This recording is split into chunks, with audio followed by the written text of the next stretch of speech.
Bienvenidos al Chef de la Política. En este capítulo hablaremos sobre los extremismos y los extremistas. Amigos, bienvenidos al Chef de la Política, capítulo 11. En esta ocasión un capítulo absolutamente divertido, interesante y al mismo tiempo preocupante. Los extremismos y los extremistas. Vamos a verlos fundamentalmente en la política, pero esto la pueden ampliar a cualquier campo, al campo de la religión, al campo del arte, al campo de la cultura, al campo que ustedes quieran. Los extremistas y los extremismos. Vamos a ver qué tan bien le hacen en realidad a las sociedades que existan actores políticos con una visión extremista, y vamos a ver también qué significa ser un extremista y cuáles son los efectos fundamentalmente de los extremismos en la política. Pero para empezar, nuestro agradecimiento al auspiciante www.pescaditoeditoriales.com, la editorial de las ciencias sociales de América Latina, que tiene 3 libros al momento, ustedes ya conocen: Política y Justicia en América Latina, que es un libro que básicamente se lo puede leer desde cualquier ángulo, académicos, no académicos, la persona que trabaja en diferentes sectores, etcétera, donde se discute cómo se relacionan los políticos con los jueces, con la justicia y cómo manipulan las actividades políticas usando de la justicia. El segundo, Elecciones y partidos políticos en Ecuador, un análisis de las organizaciones o cuasi organizaciones políticas que tiene ese país y cómo este análisis histórico puede servir en perspectiva hacia futuro, no solo al Ecuador, sino a otros países. Finalmente, La utopía reaccionaria, una descripción extremadamente interesante de todo el largo periodo del expresidente Correa en Ecuador, en un libro espectacular de Simón Pachán. Gracias nuevamente a Pescadito Editoriales por el espacio. Y ahora, en este capítulo 11, tenemos carne tártara. Una botana espectacular, típica de los restaurantes y cocinas, de las cantinas, como le dicen en México, pero que también puede ser trasladado a cualquier espacio. Súper fácil, súper rápido y sobre todo súper rico. Y vamos a empezar un poco de carne, más o menos 250 gramos es lo que yo tengo acá. Es carne molida de res, que tiene que estar en un estado ni tan frío, pero tampoco tan caliente, digámoslo así, ¿no? Un estado básico. Y a esto le vamos a agregar 3 huevos, pero solamente las yemas, mis amigos, mis amigas. Si es que ustedes son unos expertos en la cocina como este servidor, lo que hacen es, miren, sacamos las claras en otro espacio, le damos la vuelta hasta quedarnos solamente con las yemas. Recuerden que es solamente con las yemas. Miren, sacamos las claras de esta manera. Se fue una yema, ponemos esto por acá, vamos a la segunda, el mismo ejercicio, abrimos, dejamos por un lado las claras, que obviamente nos van a servir para cualquier otro tipo de alimento. Ustedes saben que las claras, dicen los médicos, es la parte más saludable del huevo, dicen, no sé, así que las pueden utilizar para otra cosa. Ahí va la segunda yema y vamos con la tercera yema. Y mientras tanto empezamos a hablar de los extremismos. ¿Qué les viene a la mente a ustedes cuando escuchan extremismos? Básicamente irse al filo de un lado, ¿no es cierto? Al extremo izquierdo o al extremo derecho, digamos. Si tendríamos como una línea trazada, sería eso, irnos a la extrema izquierda o a la extrema derecha, cualquiera de las dos. ¿Y saben qué? La primera idea que yo quiero plantearles es que cualquier extremismo es nocivo para una sociedad. Cualquiera de ellos, indistintamente que sea de izquierda o de derecha. ¿Por qué es nocivo? Y vamos a plantear algunas ideas iniciales. Primero, un extremismo en la política es nocivo porque implica que esa persona o ese grupo de personas asumen que su verdad es la única y que no hay otras opciones. Es decir, el mundo es blancos y negros. Ellos están en el lado blanco, el lado positivo, el lado favorable, el lado bueno. Y todos los que no piensan como ellos están en el lado negativo, en el lado oscuro, en el lado que no tiene una validez. Y bueno, mientras les sigo comentando esto, el siguiente paso de esta exquisita carne tártara es mezclar la carne con las yemas, ¿no? Y a esto evidentemente ustedes pueden agregar el aderezo que ustedes quieran. Sal y pimienta es lo más común, evidentemente, pero pueden agregar cualquier cosa. Yo voy a agregar fundamentalmente sal, porque el productor, que es el que come luego todo esto, dice que es alérgico a la pimienta. Entonces yo le pongo solamente sal y luego vamos a ir agregando otras cosas. Entonces, el primer problema de los extremismos es que asumen verdades únicas. Solo lo que yo pienso o como pienso es útil, lo como tú piensas está muy mal. Y tacho tu forma de pensar. El caso de los extremismos es el caso de los anti. Yo soy anti tal cosa o anti tal persona. Estos casos son muy peligrosos, porque además, y este es el segundo elemento o la segunda razón para tenerles distancia, es que son intolerantes a la diferencia. Un extremista, un actor político extremista, un partido político extremista, una persona extremista como ustedes o como yo, no soporta que otros piensen o sean distintos. No importen los temas a los que nos refiramos, si es la política, si es la economía, si es la sociedad, si son las preferencias sexuales, a cualquier cosa. Si no piensas como yo, estás mal. Soy intolerante a la diferencia. Desde las minorías o desde las mayorías, desde cualquiera de los dos lados. Ojo, siendo yo minoría o siendo mayoría. Segunda razón por la que los extremismos complican la vida política. Tercera razón, y esta es una razón que tiene un antecedente histórico. ¿De dónde sale esto de que los extremismos son perjudiciales? Del gran Aristóteles, uno de los filósofos más importantes de la humanidad. Y Aristóteles decía, a propósito de esto, una expresión que es decidora y fundamental: el justo medio. ¿Qué quería decir Aristóteles con el justo medio pensando en la política? Él básicamente tenía una hipótesis o una aseveración fundamental. El buen gobierno es el gobierno que se encuentra precisamente en el justo medio. De ahí para adelante todo el desarrollo de la filosofía política y de la teoría política está dada en base a este concepto. Y en base a este concepto están las razones por las que les había comentado antes que todo extremismo es negativo. Entonces, el justo medio aristotélico, a tenerlo presente, eso implica dejar de lado los extremismos de izquierdas o de derechas, ya voy a volver con eso. Segundo tema, los extremistas son intolerantes con las diferencias de cualquier tipo, no solo en el plano político. Y tercero, los extremistas, los partidos extremistas, los líderes extremistas, y tú también, si eres un votante extremista, asumes que tu verdad es la única y que los lentes con los que tú ves a la sociedad y a la realidad son los únicos posibles. Y eso evidentemente no es así. Volvemos en la segunda parte para desarrollar por qué es nocivo a la vida política los extremistas.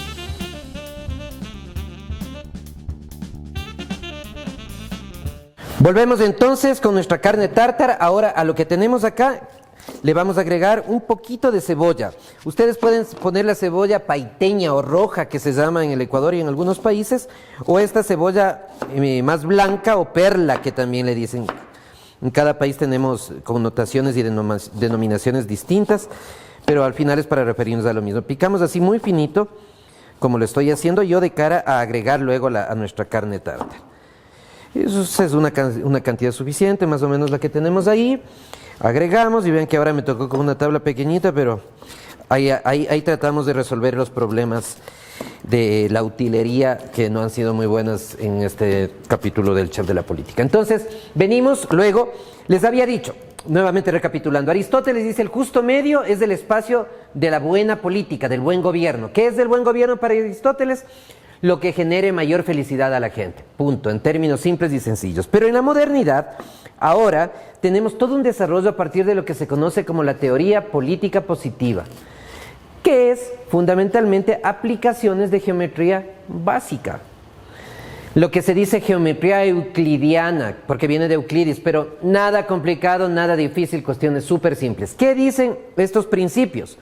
En la medianía está el punto del buen gobierno, que es decir lo mismo que Aristóteles en términos más cool y más modernos. ¿Por qué en la medianía está el mejor gobierno? La explicación es simple. Porque en la medida que las preferencias o los gustos, lo que nos interesa a las personas, los votantes y también a los políticos, se ajustan más hacia el centro, la posibilidad de que existan diferencias entre lo que propone un partido y otro son menores. Claro, porque si la gente en general está aquí en la mitad, no en los extremos, los partidos ¿qué tienen que hacer? Ofrecer lo que la gente busca. Y si la gente lo que busca está en la mitad, las diferencias que sí existen no van a ser mayores. Por ejemplo, si el partido A ofrece 1,000 al año para seguridad nacional, porque hay un grupo de votantes que creen que 1,000 es suficiente, el partido B ofrece 800 para un grupo de personas que si bien creen que la seguridad es importante, creen que se les debería dar un presupuesto un poquito menor. Pero vean que entre el que pide 800, el pueblo, el elector, y el que pide 1000 no hay mucha diferencia.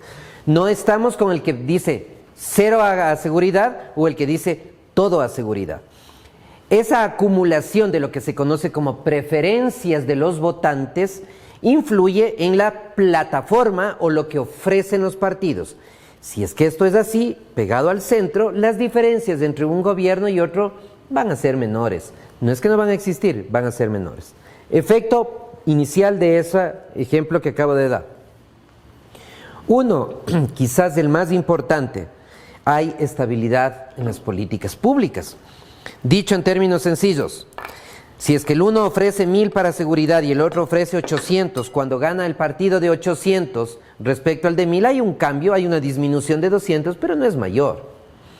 En el sentido contrario, gana el de 1000, hay un aumento de 200, pero no es mayor. No es el caso del que ofrece todo el presupuesto para la seguridad, que sería el extremo derecho, digamos, o del que dice nada a seguridad, que estaría en el extremo izquierdo. Mientras la sociedad mantenga esa medianía, es decir, la mayor parte de la población tenga una idea medianamente cercana a cómo se debería manejar el país, en lo político, en lo económico, en lo social, la posibilidad de que las políticas públicas o las leyes sean estables, no varíen mucho en el tiempo, es mayor. Y eso es útil porque nos da certidumbre. Esto implica decir que las personas extremistas de un lado o de otro desaparecen de la sociedad de ninguna forma, también las toleramos, pero suelen ser minoritarias. Y esto implica que los partidos políticos extremistas desaparezcan de la sociedad, tampoco van a estar ahí y seguramente van a tener un espacio mínimo en la vida política porque representan precisamente a los votantes extremistas. El tema es que no vas a tener un país donde la política va de la extrema izquierda a la extrema derecha, vuelve a la izquierda, vuelve a la derecha, porque eso nuevamente genera inestabilidad. ¿Y qué con la inestabilidad? ¿Cuál es el problema de la inestabilidad? Uno, muy fuerte, que el buen gobierno es difícil que se dé y que quienes más se perjudican son los más pobres. Porque si cambias las políticas de un momento a otro es muy complicado que se desarrollen cuestiones coherentes para la vida de la gente. Por eso es importante la medianía, por eso es importante los justos medios, por eso es importante que los gobiernos y los partidos y los actores extremistas y los ciudadanos evidentemente no vayan acumulando espacios, por la intolerancia, por la ausencia de observar las realidades de los lentes de los otros, como les decía, y fundamentalmente por esto que les he mencionado. Los extremismos conducen a inestabilidad de las políticas y a una ausencia de un gobierno que pueda sostener los intereses de las mayorías.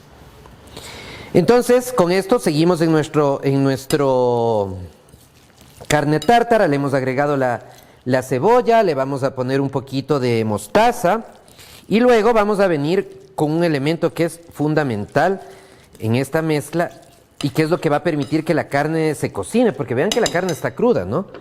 Y son limones. Más o menos para unos 250 gramos de carne, como es lo que yo tengo acá, ustedes requerirán unos 4 limones aproximadamente. Yo tengo unos limones excelentes que he conseguido acá, que no tienen pepa, entonces eso me permite evitar tener un extractor de jugo de limones. Pues si ustedes tienen de los otros, ni modo, tienen que utilizarlos. Entonces colocamos los limones alrededor de toda la carne, de forma tal que la carne se macere, se corte, se cocine solamente en función del limón. Esto le vamos a dejar luego una media hora aproximadamente, un poco más si ustedes quieren, y casi tendremos listo nuestro plato del día de hoy. Entonces, para cerrar este segundo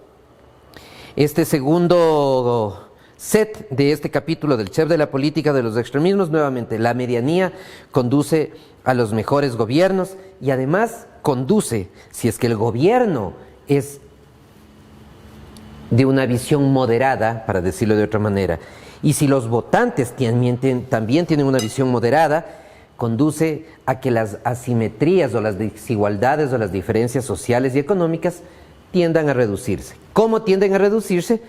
Porque el buen gobierno, que es el que hacen la gente, los actores políticos y la gente que está en la mitad, eso facilita. Entonces volvemos ahora con el tercero y último set de este capítulo 11 del Chef de la Política, los extremistas y los extremismos. Ya nos vemos.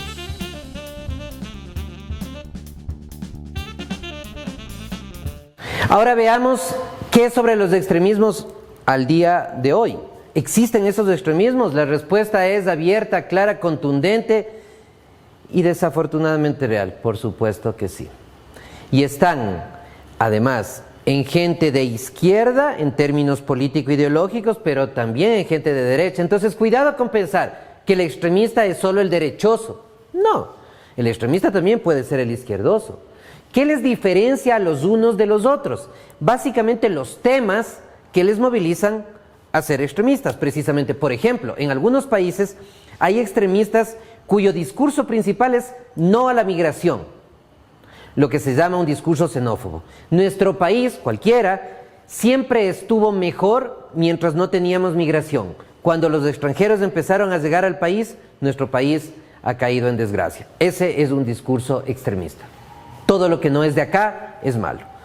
Pero no es lo único. Por ejemplo, segundo caso, hay países y hay líderes y hay actores políticos y hay partidos que dicen cualquier forma de apertura al mercado tiene que ser rechazada. Nuestro país es para nosotros y en función de lo que nosotros producimos. Todo lo que venga del exterior, en términos comerciales, fundamentalmente de intercambio de bienes y servicios, es negado. No hay espacio para los puntos medios, no hay espacio para acuerdos que puedan ser beneficiosos a ambos países. No, eso no. Y cualquiera que piense en contra de lo que nosotros, no es alguien que busca el bienestar de la sociedad, porque mi verdad es la única y es la que se debe respetar. Esto es lo que se conoce como el proteccionismo en el plano económico. Pero hay otro tipo de extremismos también. Aquel, por ejemplo, que dice el rol de las mujeres es el tradicional, en la casa, en la esfera de lo privado, como se conoce. Cualquiera que piense distinto a lo que yo pienso, sea hombre o sea mujer, en términos de sexo, no de género, que es distinto, tiene que ser excluido. Entonces, vean ustedes que el extremista puede ser a la derecha o a la izquierda. Unos y otros son perjudiciales para la sociedad. Y ahora, antes de seguir, volvemos con nuestro plato, tomamos un poco de cilantro, lo picamos de forma súper fina, en unos cuadraditos puede ser, de forma fina más bien, no en cuadraditos, muy fino, para irle agregando. Ustedes saben que el cilantro es un acompañamiento espectacular y le da un sabor muy bueno a la comida, en los países en los que hay cilantro, no, desde luego. En los que no tendrán que acomodar otra cosa. Y ponemos esto en nuestro bowl y le seguimos dando un poco más de vueltas. Ya tenemos la carne bastante cocinada en función del limón. Le damos unas vueltas más, le agregamos un poco más de sal y luego, cuando la carne está bien, como es el caso, venimos a una última parte que es acomodarla y servirnos con unas galletas de sal.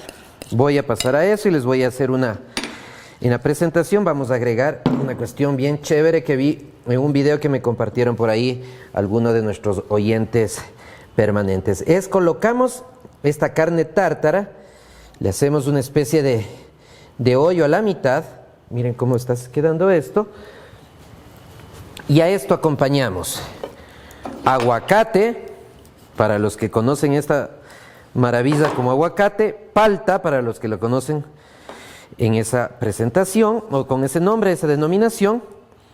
Cortamos en unas tiritas, sacamos la corteza, la cáscara y vean, y vamos adornando esto. Esto para cuando lleven a los amigos a la casa es una cosa espectacular. Y miren, de forma sencilla vamos avanzando con esto y acá tenemos otro espacio para esto. Hay gente que le pone un poco de aceite de oliva también, e insisto, diversas especies. Hay gente que le pone un poco de ají también, pero ya eso son cuestiones que dependen de cada gusto y de cada persona. Entonces, nuevamente, decíamos, ¿y cuáles son los extremistas ahora? De izquierda y de derecha. Y veamos algunos casos, porque además hay una particularidad en los extremismos. No es que sean patrimonio de los países en vías de desarrollo, no es que son patrimonio del África o que son patrimonio solamente de los latinoamericanos. como algunas personas pensaban hasta hace no mucho. Mentira. Hay extremistas en cualquier parte del mundo. Por ejemplo, el señor Trump en los Estados Unidos de América, un extremista. Pero también los hay en América Latina. El caso del señor Bolsonaro en el Brasil, por ejemplo. Otro caso. Un caso adicional en Argentina, que es más discutible, pero se podría incluir ahí el caso del señor Milei, primer candidato o el candidato más votado en las pasadas PASO, en las elecciones previas argentinas, o el caso del amigo Bukele, el amigo es un decir, no le conozco a este buen hombre, del amigo Bukele en El Salvador, o el caso de Giorgia Meloni en Italia. Vean que no estamos solo en América Latina, están en todo el mundo, o el caso de Marine Le Pen en Francia, o finalmente el caso muy conocido de Erdogan en Turquía. Entonces vean que los extremistas están en el sur, en el norte, en el este o en el oeste. Lo que tenemos que procurar hacer como ciudadanos es combatirlos. Y la mejor forma de combatirlos no es la violencia, ni la fuerza, ni desacreditarlos. No. La mejor forma de combatirlos es no votar por ellos. Simple y llanamente. Si tú escuchas un discurso extremista de cualquier naturaleza, eso es peligroso, porque ahuyenta la posibilidad de acuerdos y de consensos alrededor de la mitad. Cualquier discurso de eso merece tu rechazo y no necesitas hacer sino dejar de darle el voto. Porque como he dicho, estos extremismos generan unos problemas sociales enormes al dejar de lado este principio básico de la política, que es lo del justo medio aristotélico que les había dicho. Y verán, y finalmente, una cuestión adicional, tomamos un huevo, nuevamente sacamos la clara, la dejamos por fuera, como está acá, como se muestra en la gráfica, y con eso ponemos ahí la yema. Vean esta maravilla, y en general esto se puede acompañar con unas galletitas de sal. Miren cómo quedó nuestra carne tártara, no sé si ahí se puede ver. Muy bien, muchas gracias. Capítulo 11 del Chef de la Política, llegando a su final. Los extremismos, ¿qué son? Que no hacen de bien para la sociedad, y cómo combatirlos fundamentalmente sin darles el voto. No te pelees, no grites, no insultes, no ofendas, no caigas en lo mismo, no le des el voto, está, no le des el apoyo, está. Bueno, para terminar nuevamente agradecemos a nuestro auspiciante www.pescaditoeditoriales.com, la editorial de las ciencias sociales de América Latina, y por otro lado, como se ha mencionado siempre, si tienes una donación para este programa, hazla. Acá abajo te dejamos las vías para hacerlo, no importa de cuánto sea. Tu donación lo único que hace, que es muchísimo, es decir, yo estoy de acuerdo y estoy comprometido con el progreso de mi país, cualquiera que sea, con una educación cívica que no es de derecha, de izquierda, sino educación cívica en sentido neutral. Y además, si tienes un negocio, un emprendimiento, una empresa y quieres pautar con nosotros para generar publicidad y beneficiarte, evidentemente, y que nosotros podamos seguir al aire, también ahí están los contactos para que nos sigas. Estamos en todas las redes sociales, estamos en Spotify. Ayúdanos no solo con la publicidad o con la donación, también con tus reenvíos y con tus réplicas a través de todos los canales digitales y las redes sociales fundamentalmente. Gracias nuevamente. Cuidado con los extremismos, nos vemos en el siguiente capítulo del Chef de la Política. Si te gustó este capítulo, compártelo, síguenos en redes sociales y escríbenos al correo electrónico. Tus donaciones nos permitirán crecer y generar más contenido. ¡Nos vemos!